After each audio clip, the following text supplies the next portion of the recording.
Buenas tardes, profe. Sí se observa. Ok, Sí se ve. gracias. Bien, vamos a continuar con las clases que tienen que ver con el ciclo estral en las diferentes especies, la fisiología reproductiva, sobre todo de la hembra. Hoy día es nuestra última clase antes del el examen parcial que va a ser la próxima semana. Sobre eso vamos a hablar al final de la clase, ¿sí? Entonces vamos a enfocarnos hoy día en lo que es el ciclo estral en caninos. Un poco recordando lo que es la anatomía de esta especie, ustedes ya dominan esto mucho mejor. Hace poco ustedes han llevado el curso de anatomía y también han recordado hace poco ustedes en su clase de práctica de reproducción animal los órganos reproductivos de los animales, no necesariamente de la perra, pero sí de otras especies. A lo que voy es, los órganos que conforman el tracto reproductivo de la hembra, en el caso de la perrita, es muy similar al de las otras especies. Tienen dos ovarios, dos oviductos, el útero dividido en dos cuerpos uterinos y en un cuerpo, cervix, vagina y vestíbulo, ¿no? Eso vendría a ser los órganos. Pero cuando hablamos específicamente de los ovarios, estas dos estructuras se encuentran, o bueno, son pequeñas, alargadas, planas, y se encuentran en realidad rodeadas por una estructura que vendría a ser la bolsa ovárica. En realidad, en todas las especies, el ovario está rodeado por esta bolsa ovárica, pero no necesariamente totalmente, no completamente. En el caso de la perrita, sí.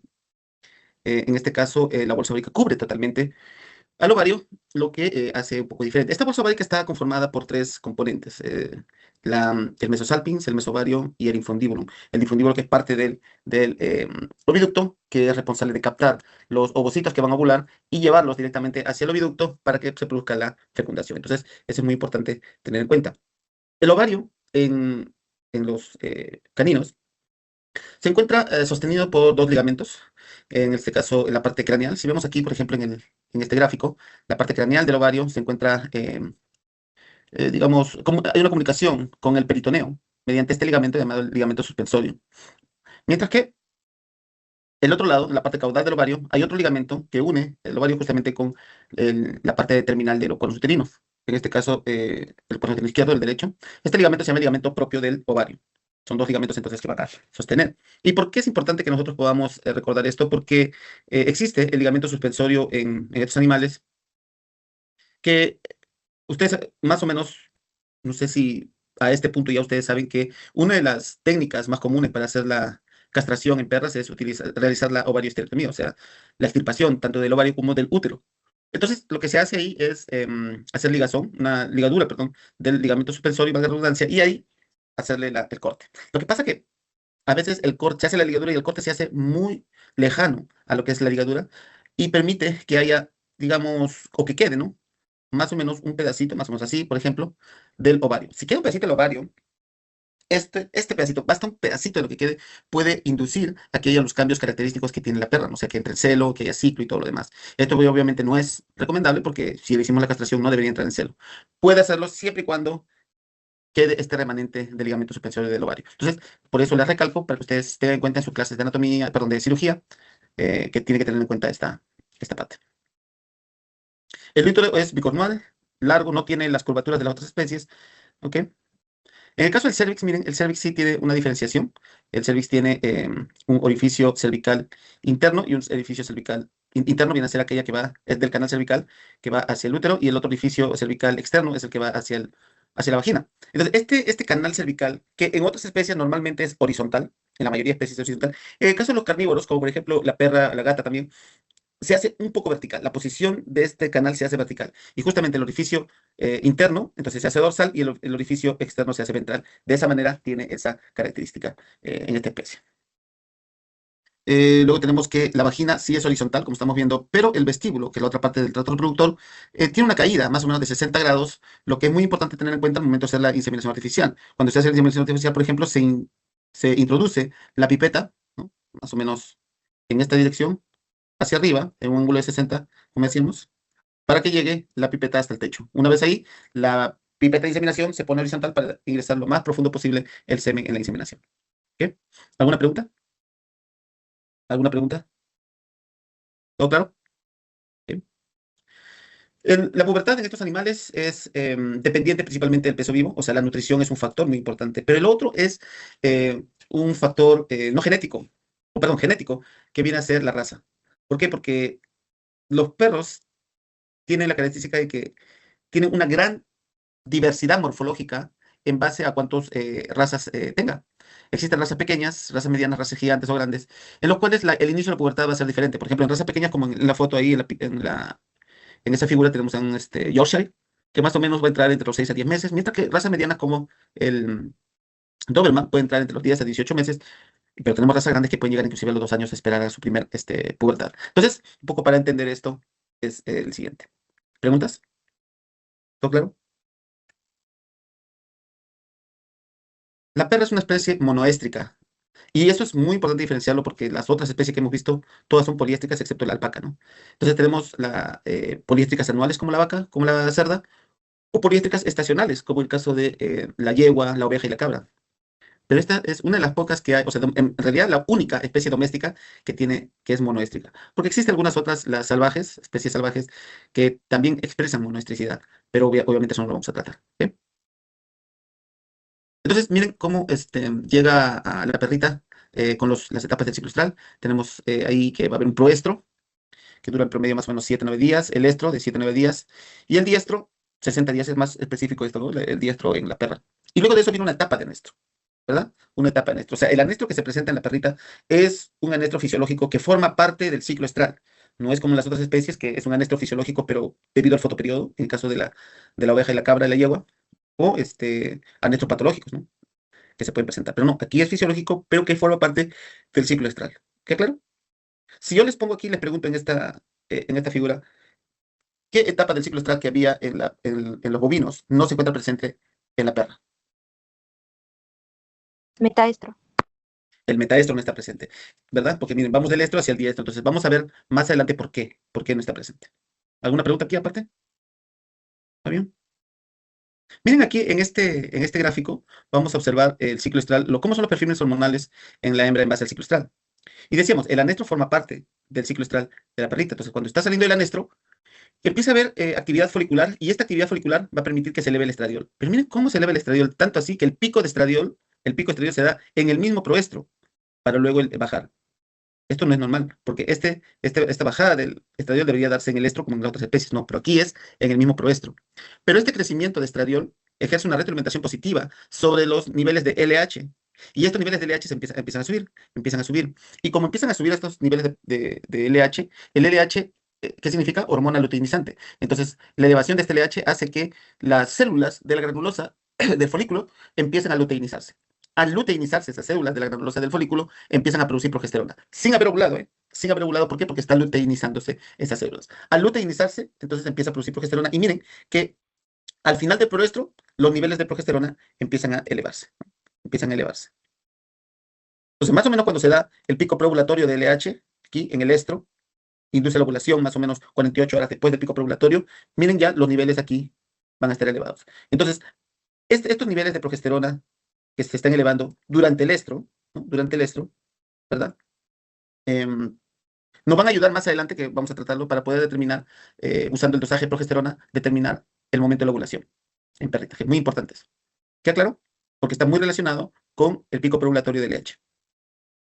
Entonces, como vemos ahí, el crecimiento de progesterona no se da en el metaestro, sino se da en el estro. Y cuando llega al pico, directamente ya vamos a entrar al diestro por eso. Entonces, por eso no hay metaestro, porque el crecimiento de la progesterona se da durante el estro. ¿Queda claro?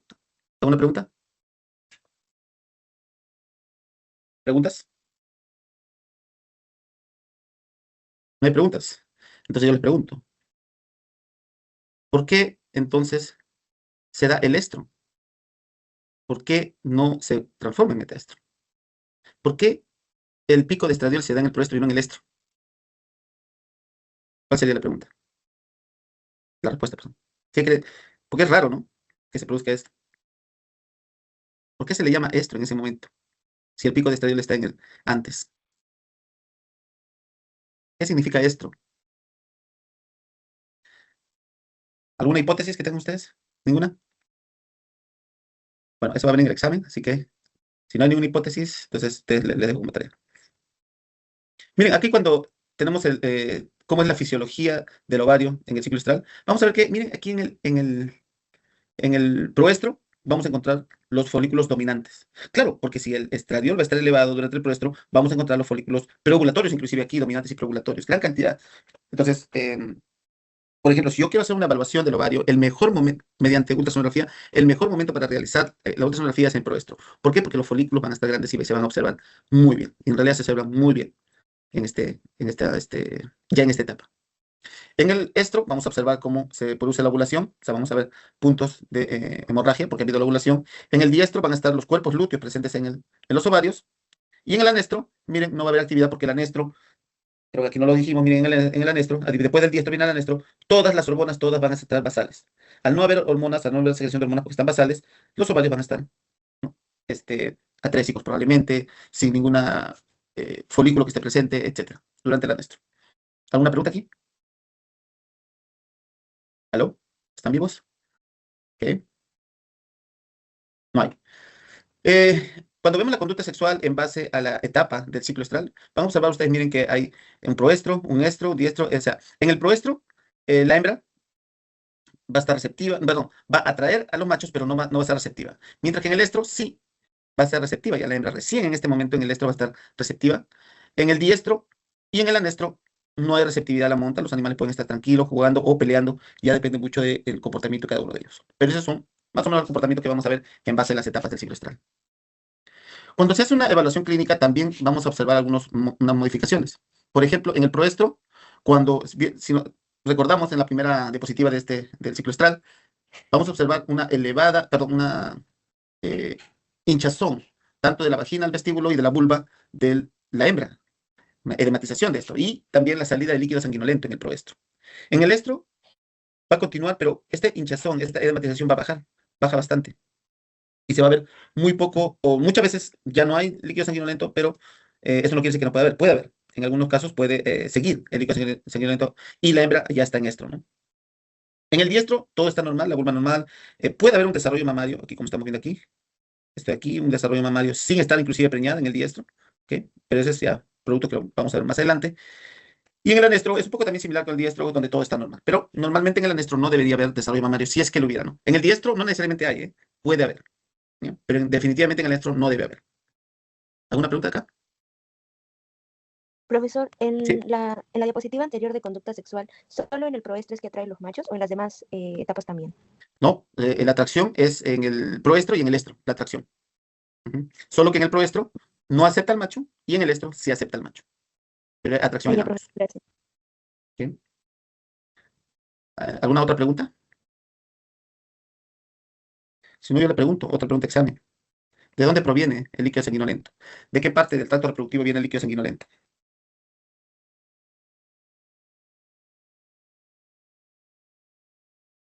¿De dónde creen, mejor dicho, no? ¿Del ¿Ustedes han vestíbulo escuchado? vaginal? Puede ser de vestíbulo, sí. ¿Alguien que diga lo contrario? Lo primero, a este tipo de sangrado se le dice menstruación algunas veces. La pregunta ¿es en realidad menstruación de la perla? Para responder eso, ustedes tienen que saber qué es menstruación. ¿Qué es menstruación? ¿Saben? A este punto de la vida de ustedes, jóvenes, hombres y mujeres, ¿saben lo que es menstruación? Fisiológicamente, ¿qué es la menstruación? Porque han escuchado, ¿no? Viene la dueña y a la clínica, o ustedes mismos de repente, mi perrita está menstruando. ¿Está menstruando en realidad? ¿Qué es menstruación? ¿Mm? ¿Nada? Muchos dicen la menstruación es el ciclo de la mujer, ¿no? Que se da cada mes. De ahí viene menstruación. Pues no es así. No es menstruación, es menstruación. Pero esa menstruación no viene del mes, no. No. Porque tampoco ni siquiera es un mes, es 28 días, pero por ahí dicen, ¿no? Pero no es tanto, sino que la menstruación es el descenso, es la expulsión de un tipo de tejido llamado menses. ¿Y qué es eso? Para eso nosotros, ya lo vamos a hacer nosotros más adelante, pero en este punto es importante que ustedes lo sepan, para que puedan diferenciar y ustedes puedan entender que la perra no hace menstruación. Y esto depende mucho del tipo de implantación que va a haber. Por ejemplo, en el caso de los humanos, de los primates, la implantación se da dentro del endometrio, o sea, dentro del útero. En las otras especies no, la implantación es superficial. Pero para que haya implantación del embrión en el humano, para que ingrese y se penetre dentro del endometrio, tiene que haber una proliferación del endometrio. O sea, por decir, si el endometrio está conformado por una o dos capas, con la proliferación, la proliferación del tejido endometrial puede llegar a 10, 20 capas. Entonces es una gran proliferación. Eso se va a llenar de vasos sanguíneos y esperando a que llegue un embrión para que pueda penetrar e implantarse. Pero si no hay, que es lo normal en la mayoría de veces, ¿no? No hay implantación, no hay embrión, ese ciclo termina, pero tiene que volver a su estado original el endometrio. ¿Qué es lo que hace?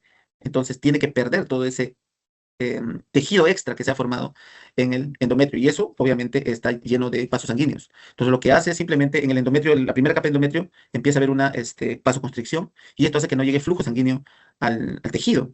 Entonces el tejido muere. Esto es, ¿no? Ese tejido muerto, el endometrio proliferado, eso se llama menses. Entonces eso es lo que se bota. Se tiene que botar en el momento que está y sale con sangre, ¿verdad? Sale con bastante sangre y eso es lo que nosotros vamos a ver cada mes. Nosotros digo, el ser humano en general, entiende que eso cada mes es lo que se bota, que se expulsa con la menstruación. ¿Ya claro? Entonces, ¿eso ocurre en la perrita? No, porque como dijo su compañera, la salida de ese líquido sanguinolento no viene del útero, sino viene de la vagina y del vestíbulo principalmente, de esos dos lados. ¿Por qué? ¿Por qué empieza a sangrar? ¿Por qué empieza a salir líquido sanguinolento? Porque, ¿qué hormona? Esto ocurre en el proestro, ¿verdad? Todo esto es el proestro.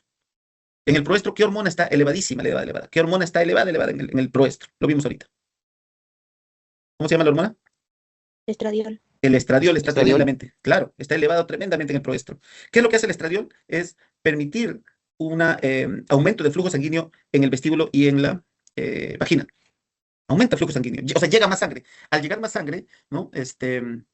Al unirse, al llegar a la zona, entonces empieza a haber mucho mayor flujo dentro y eso hace que antes que pase por las venas, porque tiene que pasar por capilar para llegar a las venas, ustedes ya manejan eso por histología, se va, ese flujo, esa presión interna que está llegando, no va a tener por dónde salir. ¿Y qué es lo que hace? Empieza a botar líquido por medio de las venas, ¿no? Eso se llama extravasación de líquidos o fluidos de las venas. ¿Hacia dónde va? Hacia los tejidos circundantes, como por ejemplo la vagina, el vestíbulo. Entonces, eso, y la vulva. Esos tejidos entonces se empiezan a hinchar. Eso se llama edema. ¿Qué es el edema? Es extravasación de vasos de fluido a partir de una mayor vascularización, un mayor flujo sanguíneo. Porque llega más por el estradiol, ¿verdad? Por eso se hincha, por eso se hace edema. ¿Ok? ¿Cuál sería la diferencia de una inflamación? Es que en una inflamación no solo va a salir líquidos, sino también células de la defensa, neutrófilos, leucocitos, linfocitos y toda la gama de células de defensa. Ahí es una inflamación. Pero en este caso solo es edematización. Pero es tanta la presión que llega del flujo sanguíneo que de una u otra manera permite la salida también de células pequeñas. ¿Cuáles son las células más pequeñas estas? Vendrían a ser los glóbulos rojos. Al salir los glóbulos rojos va a salir con líquido, ¿no? Y ese líquido sanguinolento es lo que va a botar. ¿Ya claro? Así es un poco la explicación de por qué. Entonces, cuando sale ese líquido sanguinolento, vamos a decir, ¿es sangre o es líquido sanguinolento? ¿Cuándo es sangre y cuándo es líquido sanguinolento? ¿Cuándo es sangre? ¿Qué es lo que hace la sangre una vez que se sale la sangre? Vemos, ¿qué es lo primero que hace la sangre al salir? Se coagula porque tiene fibrina. Tiene fibrina y tiene factores de coagulación. El líquido sanguinolento no tiene fibrina y no tiene factores de coagulación. Entonces, ese líquido que cae no coagula. Es líquido sanguinolento que sale por la edematización. ¿Queda claro? ¿Se entendió? ¿Alguna pregunta? No, claro. Espero que sí. No me dejen hablando así por las puras. En el epitelio vaginal, sobre todo el epitelio vaginal, también va a sufrir algunos cambios en base a las etapas del ciclo en las que se encuentra. ¿Qué células podemos encontrar? Vamos a encontrar células parabasales, no, las células epiteliales, ¿no? Células parabasales, que son células redondas, con núcleo grande, células intermedias, son células que se van volviendo un poquito más prismáticas, poligonales, y el núcleo empieza a empequeñecer, ¿no? Y luego tenemos células superficiales, esta no, esta de aquí es una intermedia que se está haciendo superficial. Estas son las superficiales. Son más poligonales, y miren, el núcleo es pequeñito, muy, muy pequeñito el núcleo, y son bien poligonales, prismáticas estas células, las superficiales. Y las superficiales queratinizadas son más poligonales, miren, ¿no? Más prismáticas y no tienen núcleo. Por eso también le llama anuclear o células escamosas también, ¿no? O sea, pero todas son superficiales queratinizadas, superficiales escamosas, superficiales anucleares, se vendrían a ser los sinónimos, pero todos son superficiales. ¿Ok?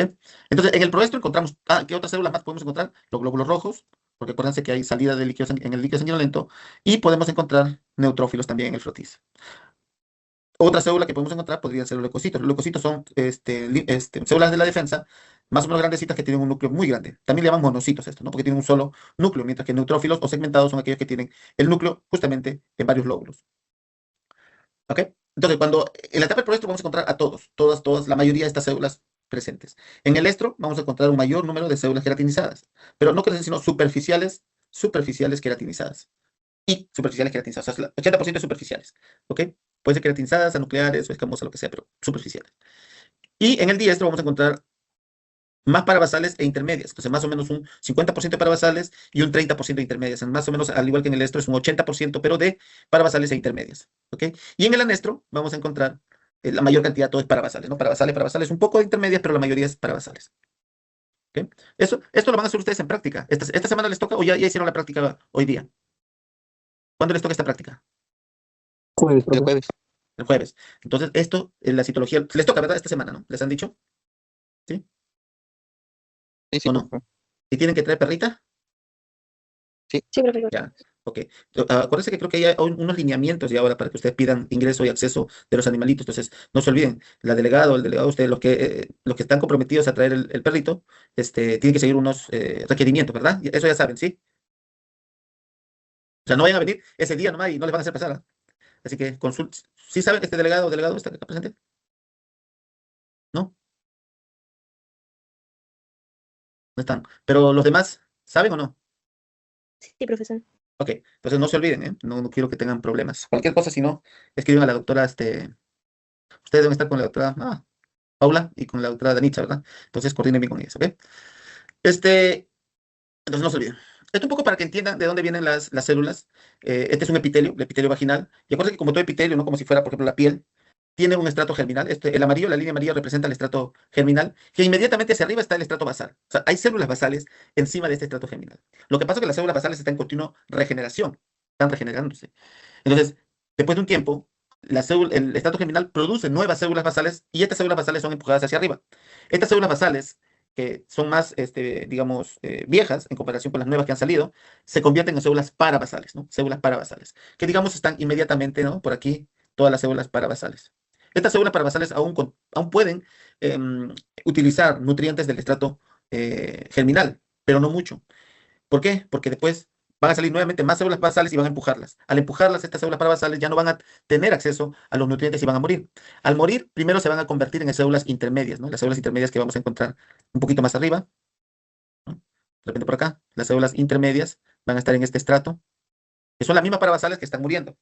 Y luego, más arriba ya, vamos a encontrar a las células superficiales, que son las células intermedias, que son las que están muriendo también, ¿no? Todas en este estrato van a estar las células superficiales, y aquellas que terminan de morir totalmente son las células queratinizadas o células superficiales queratinizadas, superficiales anucleares, superficiales escamosas, lo que sea. Todos están acá ya. Entonces, acuérdense que todas estas células se producen simplemente porque el estrato germinal está regenerando el epitelio y los va empujando hacia arriba. Y aquellos que están más arriba son las que van a morir. Y esas son el último estrato, que son las células superficiales queratinizadas, son las que ya están totalmente muertas, ¿no? ¿Preguntas de esto? ¿Se entendió? ¿Bien? En el proestro vamos a tener que, este es ya un conjunto, ¿no? De todo lo que hemos visto. Vamos a ver que hay incremento de estradiol, la hembra atrae a los machos, pero todavía no es receptiva. Hay flujo sanguinolento, hinchazón, vulva edematizada, tanto la vagina, el vestíbulo también. Y en la citología vaginal vamos a ver células parabasales, células que se están haciendo intermedias. Esta célula ya se está volviendo inclusive superficial, ¿no? Esta es una célula superficial. Esta es una parabasal. Esta es intermedia, no, esta de acá es intermedia. Vemos también neutrófilos, glóbulos rojos, algunas bacterias aquí que se han teñido de azul, etcétera, ¿no? Miren lo que se puede observar en el proestro. En el caso ya del estro, donde acepta el macho, ¿no? Y está todo. Normalmente el flujo sanguinolento va a bajar, no necesariamente va a parar, pero sí va a bajar. Y va a haber edematización todavía de la vulva, pero también va a bajar un poco. ¿Cuál es la principal diferencia en el estro? Es que va a haber aceptación al macho, ¿sí? Y cuando se hace la citología, más o menos el 80% son, 80% son células superficiales, en general, ¿no? Superficiales queratinizadas, superficiales anucleadas, etcétera, ¿no? Todas estas, por ejemplo, todavía tienen núcleo aquí, ¿no? Núcleo son superficiales, pero miren cómo es la forma de la membrana celular. O sea, en realidad ya está muerta, solo que ya se ha hecho plana. Al hacerse plana no tiene una forma redonda, como en el caso de las normales parabasales, ¿no? ¿Ok? Probablemente sí se está convirtiendo en uno anucleado. Es decir, pero cuando llegamos al estro y sabemos que tenemos un 80%, entonces lo ideal es saber cuándo hacer el empadre. Y eso es lo que en la clínica les van a pedir a ustedes, ¿no? Es decir, doctor, doctora, ¿cuándo voy a cruzar a mi perrita? Entonces, muchas veces el veterinarios antiguos o aquellos que ni siquiera son veterinarios, sino simplemente les dice cuándo cruzar, les dice, mira, a ver, al inicio del celo, cuenta 11 a 15 días y ahí cruza tu perrita. O 7 a 10 días de inicio del sangrado, ¿no? A veces el sangrado inicia después del inicio del celo. O cuando finalice el sangrado. Esto es lo que he escuchado más, ¿eh? Esto sí, yo he escuchado mucho que recomiendan. ¿Cuándo empadran? Al finalizar el sangrado, ¿no? Entonces, esto podría trabajar bien, ¿no? Pero existen muchos factores que debemos tener en cuenta para saber exactamente si se puede o no se puede este, empadrar a la perrita. Pero como le digo, todo eso va a depender mucho si la hembra tiene un ciclo normal. Si tiene un ciclo normal, como habíamos visto, ¿no? Que tiene proestro de 7 a 9 días, el estro de 7 a 9 días, ya, normal. Entonces, más o menos sabemos que si a los 11 días más o menos está ovulando, entonces de 11 a 15, entonces en la mitad sería el mejor momento para empadrar, ¿no? Bacán. Eso puede funcionar, siempre y cuando sea de un ciclo normal. Pero puede ser que la hembra tiene un ciclo corto. Si la hembra tiene un ciclo corto y nosotros hacemos la inseminación entre el día 11 al 15 aquí, no va a preñar porque ya se pasó.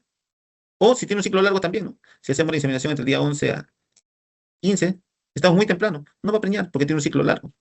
Aquí, por ejemplo, miren en este estudio de 50 perritas, como que sí, más o menos hubo ovulación entre los días 10 y 11 en un 46%. Pero miren, un 20% tuvo ciclo corto y ovuló antes. O un 34% tuvo ciclo largo y ovuló después. Todas estas se perdieron. O sea, 54% de animales se perderían si utilizamos eso, lo que nos recomendaron los veterinarios antiguos. Por eso es que es mejor realizar métodos de detección, técnicas de diagnóstico, para saber cuándo nosotros hacemos el empadre. En este caso, uno de ellos es la citología vaginal, que es la que van a hacer esta semana. Les recomiendo, vengan, no falten, aunque no deben faltar en la práctica, ¿no? Pero esta práctica es muy bonita, porque esto les va a ser para para toda la vida. ¿Ok? Y la técnica es la siguiente, simplemente utilizando un hisopo largo, un hisopo bastante, este es un hisopo para hacer un hisopado de mujeres, pero se puede adaptar fácilmente en perritas, siempre introduciendo el hisopo hacia arriba, por eso que el vestíbulo tiene un ángulo de 60 grados, hasta llegar al techo, y de ahí se hace horizontal para hacer el hisopado de todo el epitelio de la vagina, ¿no? Para hacer la tinción, entonces se puede utilizar en realidad cualquier tinción. En este caso está recomendando el Diffquick, que viene a ser el Right Diemsa, que está conforma con en tres pasos, ¿no? Un fijador, una solución ácida y por último una solución básica, ¿no? Entonces se va a pasar por los tres y luego se va a observar al microscopio qué tipo es. Ahora, ¿qué tipo otras tinciones podemos usar? Sí, eosina, nigrosina pueden usar, Papa Nicolau, tinción 15, hay varias que pueden ustedes utilizar sin ningún problema. La idea de la tinción no es que tenga que ver penetración de la tinción, sino más bien la morfología de la célula, ¿no? Por ejemplo, esta foto yo creo que ha sido hecho solo con eosina, y igual se ve, no como en el de la derecha, que es un Diffquick, pero el de la izquierda, ¿no? De todas maneras se puede ver inclusive aquí que son células sin núcleo. Probablemente al ser, si es solamente una em, eosina, probablemente no tiña bien, pero miren aquí, sí se ha teñido. Entonces sí podemos saber que sí está bien la tinción, ¿no? Y vemos que todas son superficiales, encontrando algunas anucleares escamosas. Y en la derecha vemos más, inclusive, ¿no? Más, todas son superficiales aquí, excepto, miren, esta que es una intermedia. Está intermedia, pero todas las demás son células. O sea, un 80% más nos está diciendo que está en celo, ¿no? ¿Alguna pregunta antes de pasar a la otra técnica? ¿Todo claro? ¿Ok? La otra técnica que se utiliza bastante es el dosaje de progesterona. Para eso, lo que se hace es sacar sangre y luego se hace la medición, simplemente. ¿A dónde se lleva? Se puede llevar a laboratorios clínicos veterinarios o inclusive al laboratorio de humanos, ¿eh? ¿Por qué? Porque la progesterona de todas las especies más o menos tiene la misma característica en interespecie. Entonces, se puede medir la progesterona utilizando kits de humanos, por ejemplo, kits de perros, principalmente perros, que sí está establecido, etcétera. Y cuando se manda, normalmente te va a venir los resultados en nanogramos por ml, pero a veces, como les decía, si lo mandamos en algunos em, laboratorios de humanos, te lo mandan en nanomol por litro. Pero ahí ustedes tienen aquí los valores que ustedes tienen que tener en cuenta, y luego acá tienen en nanogramos por ml. Como es nanogramos por ml, la mayor cantidad, entonces lo vamos a hacer así. Por ejemplo, si mandamos hoy día lunes, y nos sale que lo mandamos en la mañana, y ahorita justo le llaman, ¿no?, a ustedes y le dicen, doctor, doctora, la perrita que ustedes sacan sangre tiene 2 ml, 2 nanogramos por ml de progesterona. Este dato nos está diciendo que va a ovular en 2 días. Y si yo le dijera, si hoy día es lunes, ¿lunes qué es? ¿Lunes 10? Creo, lunes 9, no sé. ¿Cuándo, cuándo es la ovulación? ¿Qué día es la ovulación? Si hoy día El es miércoles, fecha, miércoles 13, ¿hoy día qué es? ¿Hoy día qué es? ¿10? ¿10? ¿11? 11, ¿10? ¿11? 11. ¿Tan rápido? Ah, su macho. Ya vamos a llegar a la mitad del mes y ya vamos a llegar a la mitad del año. Rápido está yendo todo. Pero bueno, ya iba a ovular, ¿no? El miércoles 13 entonces, ¿no? Pero eso, lo que te dice la progesterona es cuándo ovula. No te dice cuándo va a, cuándo el momento cruce. Pero cuando sabes cuándo ovula, tienes que sumarle 2 días más para hacer el día del empadre. Entonces, si yo le dijera, hoy día la progesterona salió 2 nanogramos, ¿cuándo le recomiendas a tu clienta que tiene que realizar la monta o el empadre o la inseminación artificial? ¿Qué día? Viernes 15. Viernes 15, ¿no? Ahí es donde tiene que ir, ¿ok? Viene otra perrita, hoy día también, hoy día estamos de pura diagnóstico, les mandan, ¿no? Uy, che, toda la mañana ha venido, ¿qué será? Le sacan sangre y tiene 3 nanogramos por ml. ¿Cuándo entonces ustedes le recomiendan que haga la monta? Con 3 nanogramos, hoy día salió la perrita, Jueves 14. Jueves, ¿ok? Si por ahí viene otra perrita más, mira, como le decía, hoy día es día de progesterona. Le sacan sangre, lo mandan y a la mañana, ¿no? Y en la tarde sale que tiene 8 nanogramos por ml. ¿Cuándo le recomiendan que sea el empadre o la inseminación? miércoles ¿Cuándo? 13. Ujú. Ok, entonces ustedes se dan cuenta de eso, ¿no? Que a los clientes hay que decirle con fechas, no decirle en 3 días, en 2 días, no. ¿Ok? Pero miren, si por ejemplo le sacamos y salió 12 nanogramos, ahí viene el problema, porque 12 nanogramos quiere decir que ya se pasó, ya la ovulación pasó, pero no sabemos cuándo. Puede ser, si hoy día le sacamos y tiene 12 nanogramos, puede ser que haya ovulado el domingo, puede ser el sábado, viernes, jueves, no, nunca sabe. Entonces, la recomendación, ¿cuál sería? Ahí tenemos que tener mucho cuidado, ¿ok? Porque no sabemos cuándo ovuló. ¿Qué es lo que recomendarían ustedes? A ver, por ejemplo. ¿Qué recomendarían? Si tiene 12 nanogramos. ¿Mm? ¿Nada? ¿No se animan?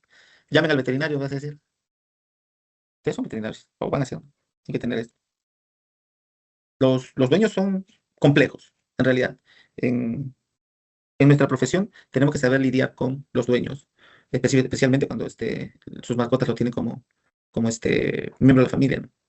Y quieren tener cría, ¿no? De su mascotita, entonces, pero tú tienes 12 nanogramos. Entonces, hay que tener mucho cuidado en este sentido, ¿no? No le podemos decir, no, crúcelo ahorita porque ya se pasó. Porque si no preña, después ustedes van a quedar mal. Entonces, lo que se recomienda es, em, sí, le recomendamos que haga la inseminación artificial, pero puede ser que no quede preñada, depende de usted. Depende de usted esperar 6 u 8 meses después para volver a intentar, o nos arriesgamos y hacemos aquí esto, ¿no? O sea, pero sabiendo siempre que ya pasó, ya se le pasó. Puede ser que haya sido ayer, en ese caso sí, de una vez lo inseminamos también, o hace unos 5 días. Entonces, intentamos. Pero nunca decirle que tiene que ser hoy día porque hoy día es. Porque cuando no quede preñada, el prestigio de ustedes es lo que se va a ir para abajo. ¿Ok? ¿Queda claro? ¿Alguna pregunta sobre esto? ¿Preguntas? Todo bien, profe. Entonces yo les pregunto, ¿por qué esperamos 2 días después de la ovulación? Porque si es la ovulación, por ejemplo, si fuera bovino, si yo tuviera esta técnica en bovinos y me dice cuándo va a ovular, ese día que sé que va a ovular, yo le insemino. O le pongo el macho, igual en cualquier otra especie. ¿Pero por qué en perritas esperamos 2 días más? ¿Alguien?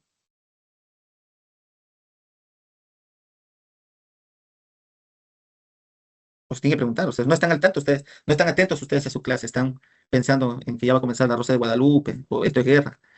Atentos, porque esto, no ya les dije, creo que al inicio, no tomen todo como ya es lo que debe ser y ya está, yo lo hago. Todo tiene una razón de ser, ¿ok? La progesterona, por ejemplo, ¿por qué medimos? Porque ya lo vimos anteriormente, ¿verdad? Se va elevando antes del pico preovulatorio del LH, porque la LH ya está luteinizando las células de la granulosa. Si eso es lo que le pongo en el examen, ¿no? Si en el examen le pregunto, ¿por qué sube la progesterona? ¿Por qué, cuál es la, ¿cómo se llama esto? Explicación biológica y fisiológica del dosaje de progesterona. Entonces ustedes ya saben cómo responder, ¿verdad? Esa es la pregunta. Pero nuevamente volvamos a lo que les dije. ¿Por qué se espera 2 días post-ovulación? Si nuevamente, sabiendo cuándo ovula, ahí nomás lo puedo inseminar. La respuesta está en algo que es inherente y propio de los cánidos. Estos animalitos ovulan ovocito primario. Si yo les preguntara en el examen, ¿qué tipo de ovocito ovula la vaca? ¿Ustedes qué responden? Ovocito secundario. Claro que sí. ¿Qué tipo de ovocito ovula la yegua? ¿Cuál es? Secundario, ovocito secundario. La oveja, Igual, la cabra, La cerda, igual, ¿verdad?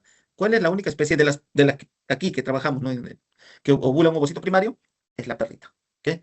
Es la perrita. Entonces, es interesante porque el ovocito que maduro para la fecundación es el ovocito secundario, pero esta especie ovula un ovocito primario. Este ovocito primario llega al oviducto y adentro necesita madurar para que se convierta en un ovocito secundario. Y la pregunta que les hago, ¿cuánto tiempo creen ustedes demora en madurar dentro del ovocito? Dentro del oviducto, perdón. El ovocito primario para que se transforme en ovocito secundario. ¿Cuánto tiempo? 2 días. Estas 48 horas de todos los días. Por eso es que nosotros esperamos ese tiempo. ¿Queda claro? ¿Sí?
¿Preguntas?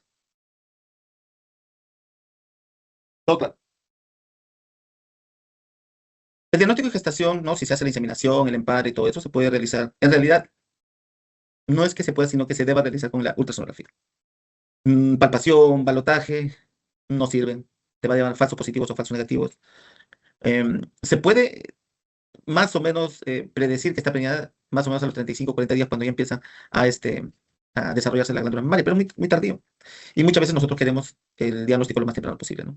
Entonces, más o menos a los 25 días ya se puede observar el embrioncito, por ejemplo, el día 23, y acá vemos el embrioncito, ¿no? Dentro del útero con el embrión. Entonces, más o menos entre el día 23 y 25 se puede hacer la ecografía. ¿Ok? Yo recomiendo siempre los 30 días, es donde tengo mayores, digamos, mejores resultados. ¿Por qué hago los 30 días mejor? Por tres cosas. Lo primero, que se puede diagnosticar fácilmente de la gestación y no está tan tardío, están en la mitad de la gestación. Segundo, que podemos ver si los fetitos están vivos, ¿no? La ecografía, la ultrasonografía nos permite ver vitalidad de los embriones y de los fetos. Y por último, se puede contar, ¿no? Se puede contar más fácilmente las vesículas embrionarias cuando están entre los 25 y 30 días. Pero los 30 días también se ve mucho mejor. ¿Ok? ¿Preguntas? Sí, o sea, si no ha habido monta, si no ha habido padre, simplemente pasó el estro, va a pasar la hembrita a la etapa del diestro. Y en el diestro lo que vamos a ver es que van a haber niveles elevados de progesterona nada más. ¿Por qué? Porque el cuerpo lúteo aquí, el cuerpo lúteo en la perrita, el cuerpo lúteo que aparece, empieza a producir progesterona. Pero este cuerpo lúteo dura más o menos vivo 60 días. ¿Y cuánto es el tiempo de gestación de la perrita? 60 días. Entonces, como ustedes están viendo, más o menos el tiempo del diestro es el mismo tiempo de una hembra gestante. ¿Ok? Es muy importante que lo sepas porque nosotros vamos a tratar esto en la semana 8, 9, 10. Entre la semana 10 y 11 vamos a ver reconocimiento maternal de la preñez. Y ahí ustedes van a volver a ver esto, ¿no? En el que el tiempo de vida del cuerpo lúteo es el mismo tiempo de gestación en la perrita. ¿Ok? La pregunta que les hago aquí es, ¿podemos diagnosticar gestación con haciendo dosaje de progesterona en la perrita? ¿Sí o no? podemos determinar gestación, diagnosticar gestación, midiendo la progesterona en perritas? No, ¿Por qué no? porque los niveles de progesterona son iguales, esté preñada o no, en el diestro. Elevadas, no son iguales, sino están elevadas, esté o no esté preñada. Entonces, si sacamos la sangre y medimos progesterona y está elevada, no podemos decir que está en la hembrita. ¿Ok? ¿Ya claro? ¿Ok? Lo único que nos dice es que hay un cuerpo lúteo en la hembrita. ¿Ok? Elevadas, no son iguales, sino están elevadas, esté o no esté preñada. Entonces, si sacamos la sangre y medimos progesterona y está elevada, no podemos decir que está preñada, porque sí, lo único que nos dice es que hay un cuerpo lúteo en la hembrita. ¿Ok? ¿Ya claro? ¿Ok? ¿Qué encontramos en el diestro? Como les decía, un 80% también, un 80% de células parabasales e intermedias, ¿no? Células parabasales intermedias, acá están casi todas. Parabasal, parabasal, intermedia, intermedia, intermedia. Esta probablemente ya se está haciendo superficial, pero ¿qué lo diferencia? El núcleo todavía siendo grande, ¿no? Muy grande todavía para ser superficial. ¿Ok? Más parabasales intermedias. En el diestro, entonces, muchas veces, a pesar de que no esté preñada, puede haber un desarrollo de las glándulas mamarias. ¿Ok? No es común, se puede dar.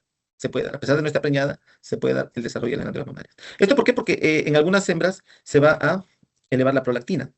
En realidad, en todas se eleva, solo que más o menos baja rápido, pero en algunas continúa subiendo. En esa que continúa subiendo la prolactina, va a haber un desarrollo de las glándulas mamarias, inclusive va a producir leche, inclusive le va a dar el instinto maternal a la hembra. Si ocurre todo esto al último, estamos hablando ya de un proceso de pseudogestación. La pseudogestación, pseudopreñez, falsa gestación, que se puede dar por efecto de una prolactina elevada. La pregunta es, ¿esta pseudogestación en la perrita es patológica o fisiológica? ¿Mm? Decíamos que más o menos la prolactina se va a ir elevando al finalizar el diestro, aquí. Cuando está muy elevada, cuando está preñada, o sea, después del parto, va a seguir elevada porque tiene que producir la leche, ¿no? La leche, muy bien. Pero si no estuviera, no hubiera lactación y simplemente pasa el anestro, ¿no? Y si la prolactina continúa elevada, puede continuar con este proceso de pseudogestación con lactación, ¿no? En realidad debería llamarse pseudolactación, pero igual le sigue llamando pseudogestación, ¿no? Porque la prolactina continúa elevada. ¿Ok? Si ocurre eso, entonces la perrita va a producir leche durante todo este tiempo. Entonces muchas personas creen que esto es una patología y lo llevan al veterinario y le dice, está así, ¿no? Pero no está preñada porque no está ni con perro. Le hicimos ecografía y no tiene nada, pero ahí está bien elevado, está produciendo leche, ¿no? Y ya depende del veterinario cuál es el régimen a seguir, ¿no? Si quieren solucionar rápidamente y ganar de una manera más plata, probablemente con tratamientos hormonales, se puede utilizar un antiprolactinémico para cortar la prolactina y así obviamente cortar la pseudogestación. El problema son los efectos secundarios que puede traer como náuseas, vómitos, arcadas, depresión, inapetencia, etcétera, etcétera, que puede traer los efectos secundarios de la cabergolina, ¿no? Que es la antiprolactinémico. Otros veterinarios que trabajan mucho más son especialistas en reproducción canina, ellos no utilizan en primera instancia el antiprolactinémico, sino dieta en base a dieta seca. Se le bajan los niveles de agua para que se empiece a secar, ¿no? Y un tipo de alimentación especial que le permite obviamente deshidratarse, pero sin deshidratarse, ¿no? ¿Por qué? Porque para que bajen la leche tienes que bajarle los líquidos y eso es lo que hacen las dietas. Entonces, eso va mucho mejor porque ya no hay efectos secundarios con la hembra. ¿Ok? Y decíamos que este es un proceso fisiológico porque esto proviene, esta característica de la pseudogestación proviene todavía de la época en que los perritos tenían a su antecesor, que vienen a ser los lobos, que tienen la misma característica de hacer la elevación de la prolactina. ¿Por qué?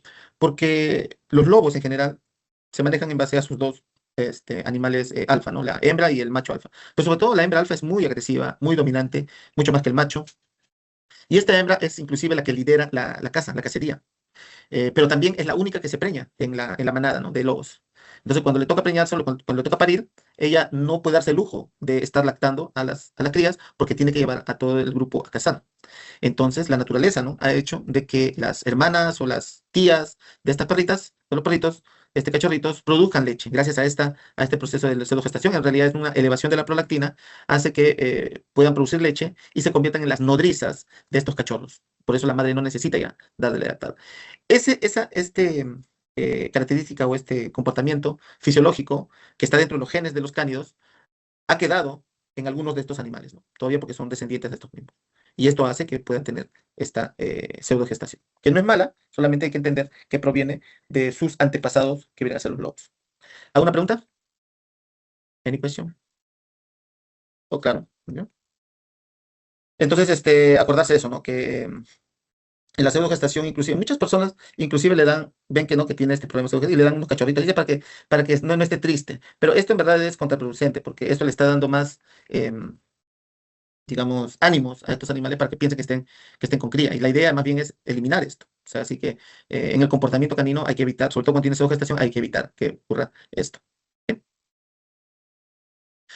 Por último, miren para que ustedes vean un poco cómo es el ciclo estral. Tenemos en el proestro, el estradiol está elevado. En el estro es el pico preovulatorio del LH y incremento de la progesterona. En el diestro, la progesterona está totalmente elevada, luego baja al final, y de ahí nos quedamos en el anestro, donde todas las hormonas están basales, todas y todas. ¿Ok? ¿Preguntas? Parece que en el chat había alguna pregunta. Ujú. Dice, lo deriva usted, dice. ¿Qué dice? No sé qué dice. Vamos a... ¿Cuántos hay? Aquí.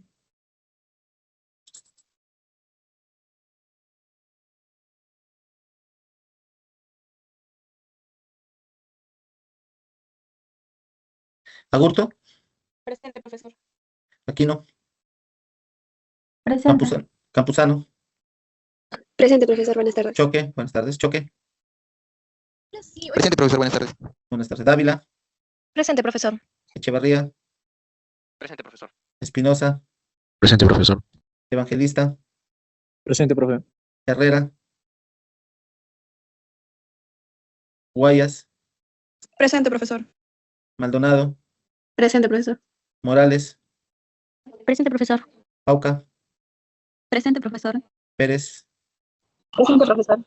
Plaza, Presente, profesor. Cuyo, Rivera, Presente. Suematsu, Presente. Valencia, Presente, profesor. Vega. Presente. Profesor, dijo Herrera. Sí, ya pasé la lista ya.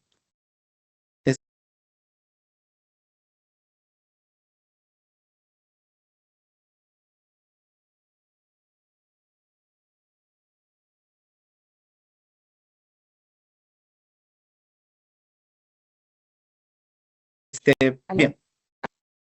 Ujú. Creo que- ¿Sí? Sí, dijo Herrera.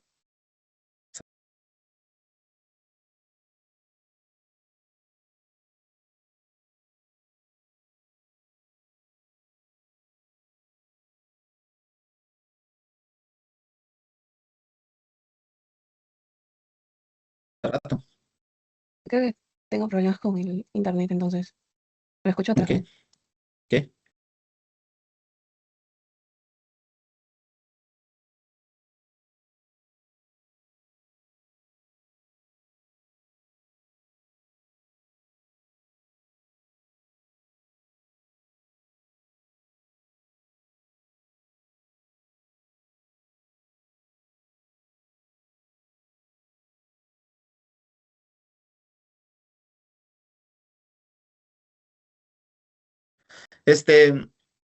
Bien. ¿Alguna pregunta más sobre la clase? ¿Algo que haya quedado? ¿Nada? Eh, el examen, entonces,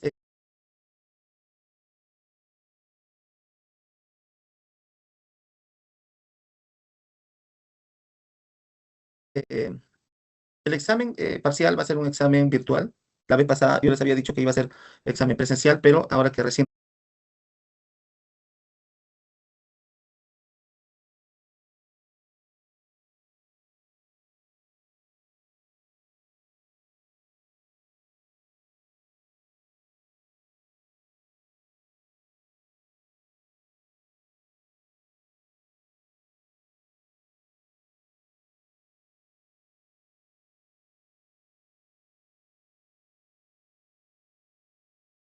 nos ha llegado, bueno, ni siquiera nos ha llegado, sino hemos tenido que preguntar. Entonces hemos visto que va a ser un examen virtual. ¿Ok? ¿Esto qué quiere?